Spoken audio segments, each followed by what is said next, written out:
Lieutenant general Singh, ये जो एक पूरी बात हो रही है कि एक समय को खास तौर से चीन ने चुना, इस समय पर आकर एक तनाव पैदा करने की कोशिश की, क्योंकि ऑनसेट ऑफ विंटर्स है और आमतौर पर ये ऐसा समय होता है जब फोर्सेस थोड़ा रिट्रीट करती है, लेकिन इस समय ये तनाव पैदा करने की कोशिश क्यों सर?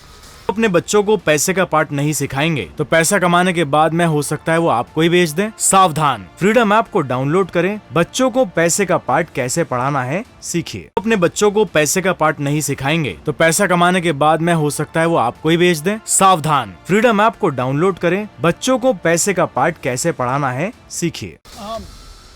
मैं ये समझता हूँ कि जहाँ तक चीन का ये प्रेजेंट टाइम पर ये जो एक्टिविटी करना है, इसका रीज़न सिर्फ एक है कि चीन खुद ही काफ़ी उसका घेराव में है।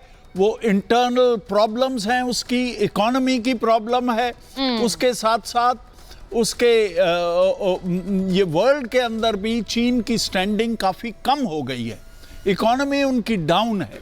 और ये सब हालात को देखते हुए चीन चाहता था कि हम ताइवान पे कुछ करें, लेकिन वो कर नहीं सका बिकॉज पूरी वर्ल्ड ओपिनियन, यूनाइटेड स्टेट्स वगैरह इकट्ठे हो गए।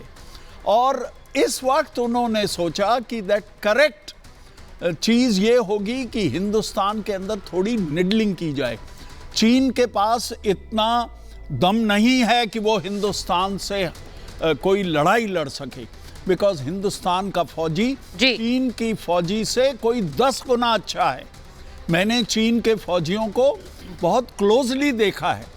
फर्स्ट हमारी जो जॉइंट एक्सरसाइज हुई थी, मैं उसमें डीजी इन्फेंट्री के तौर पर उसको देखने गया था चाइना में, और चाइना का सोल्जर हमारे मुकाबले में बहुत डाउन है। चाइना के पास शायद टेक्नोलॉजी में कुछ हथियार ज़्यादा हों, कुछ एयरक्राफ्ट ज़्यादा हों, लेकिन देखिए सर एक बार अगर महेश, मैं एक बार अपने दर्शकों को जरा ये भी दिखा सके कि चीन किस तरह से अपनी समस्याओं से जूझ रहा है, वो भी जरा एक बार दिखाना जरूरी है। लेकिन इस बीच मेजर जनरल राजन कोचर से जी मैं जनरल कोचर सर, जय हिंद सर। मैं आपसे एक सवाल पूछना चाहता हूँ सर। जो अभी जनरल साहब ने बताया एक्सटर्नलाइजेशन ऑफ थ्रेट, ये भी एक जरूर पॉसिबिलिटी तो है सर।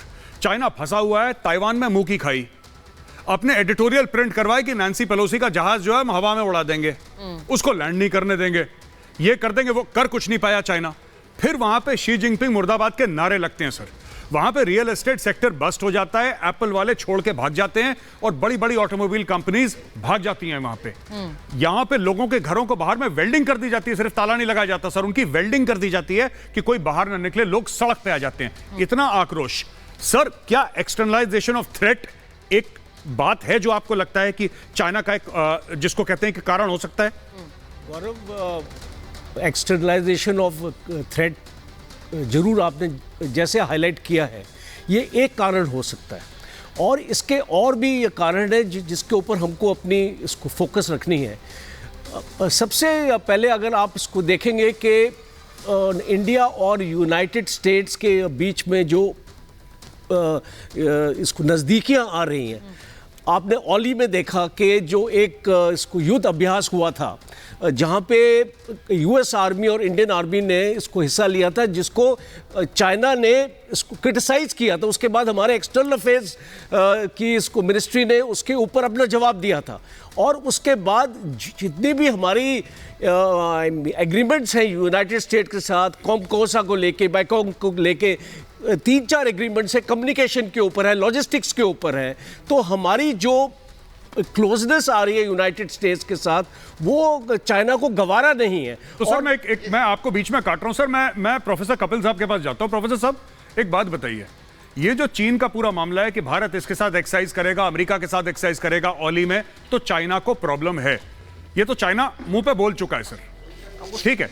आप क्या समझते हैं एज अ जिम्मेदार एक भारतीय नागरिक, आप क्या समझते हैं भारत को क्या कदम उठाना चाहिए? क्योंकि डोकलाम से शुरू करा था, फिर ये गलवान पहुंचा है सर, अब ये यहां पे पहुंच गया अपने अरुणाचल प्रदेश, अब अगली बार कहां जाएगा? उत्तराखंड जाएगा, हिमाचल जाएगा, कहीं ना कहीं तो जाएगा ये। अपने बच्चों को पैसे का पार्ट नहीं सिखाएंगे तो पैसा कमाने के बाद में हो सकता है वो आपको ही बेच दें। सावधान, फ्रीडम ऐप को डाउनलोड करें, बच्चों को पैसे का पार्ट कैसे पढ़ाना है सीखिए।